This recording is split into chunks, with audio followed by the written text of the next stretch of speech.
Some people would say that suffering is the tendency to wish that things weren't the way they are. They want to be someone whose main problem is that they think they should have no problems.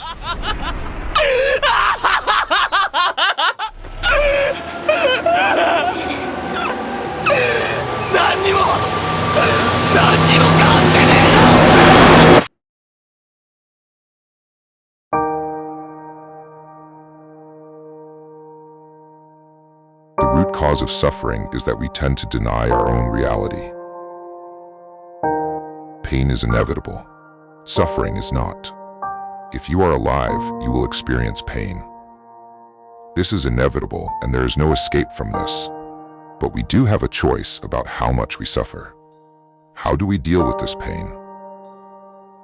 Some would say that we should eradicate pain itself, but that it's a metaphysical impossibility. You will exhaust yourself because pain will continue to exist whether you like it or not.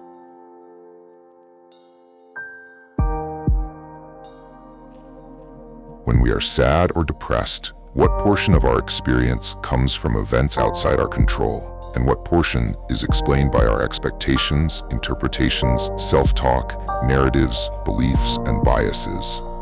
We reduce suffering by addressing how we respond to inevitable pain.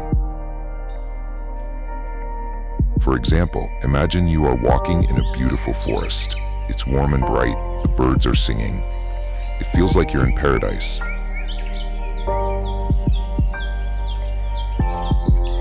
But suddenly, clouds roll in and it starts to rain.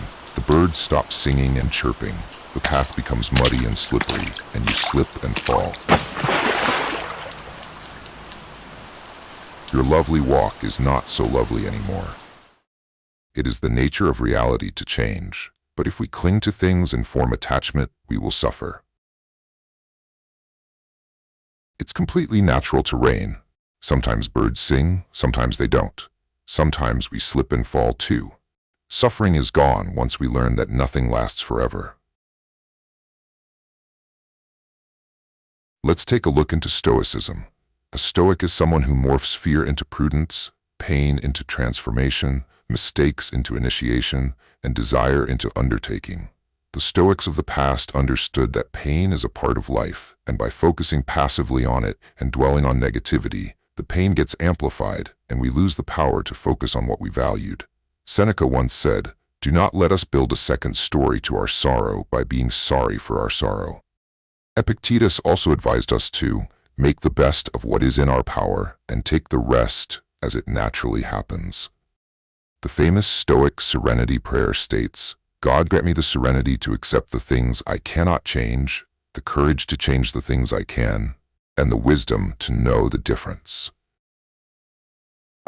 Some things in life happen outside of our control and without our permission. Some of these things are devastating. Nevertheless, we are always free to choose what we can focus on. A lot of the times, we get angry on things out of our control. For example, the narcissistic nature of your partner, the failures of the government, lack of good genetics, or being born in a poor family. We must understand that getting angry about things out of our control doesn't make them more under our control. According to Stoicism, calling yourself the victim all the time in your mind makes you suffer more. So the next time you find yourself suffering due to something out of your control, just ask yourself, is this my business? If it is, like having a bad habit, then you must take action. We will talk more about this later in the video, but if it's not your business, just keep walking. Don't trouble yourself.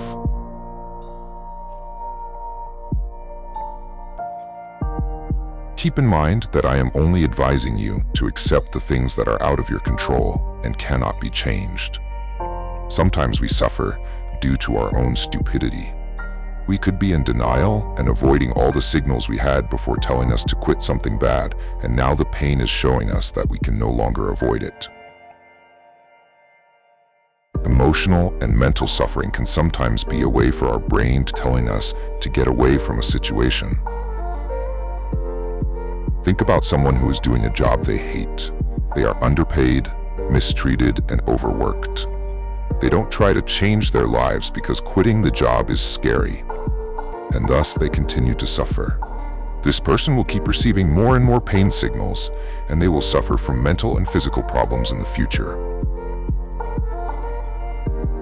Remember the serenity prayer? You must change the things under your control. Pain and suffering are sometimes the signs that something in your life must be changed, and you know exactly what. Just ask yourself, maybe you need to fix your routine.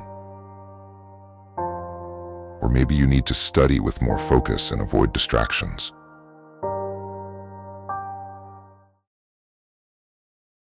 Think about the attitude that extreme athletes and sports people have to pain. They are able to push themselves through punishing ordeals, scale mountains, swim and cycle and run unthinkably long distances, and keep going despite extreme discomfort. They can do all this because they have an adaptive mindset. They think of pain as a challenge. They completely ignore the pain and keep pushing through. They keep reminding themselves that there's no getting rid of the pain. The options are to stop or to keep going.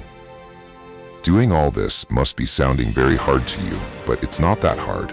You just stay in the present and focus on what you have to do right now. If the pain is intense, you will have thoughts of giving up. Just don't entertain them. Keep doing this every day, and you will develop extraordinary resilience and endurance. Realize that the pain is temporary. Realize also that you greatly increase those feelings if you focus on them. Don't indulge in the fake scenarios and dramas that your brain creates. Think of it as a separate entity trying to distract and annoy you. Imagine that you're studying hard for an exam. You can do all the strategizing and planning in the world, but at the end, you have to study. It will be painful, but that's the action you must do. You will get tired, but it's not the tiredness that will stop you.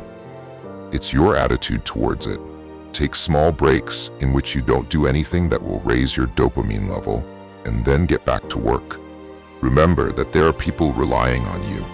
Remember, you must suffer so that your loved ones don't have to suffer. Once you start running the marathon, you just put one foot in front of the other and keep running. You will realize something great as you keep going. It was never that hard.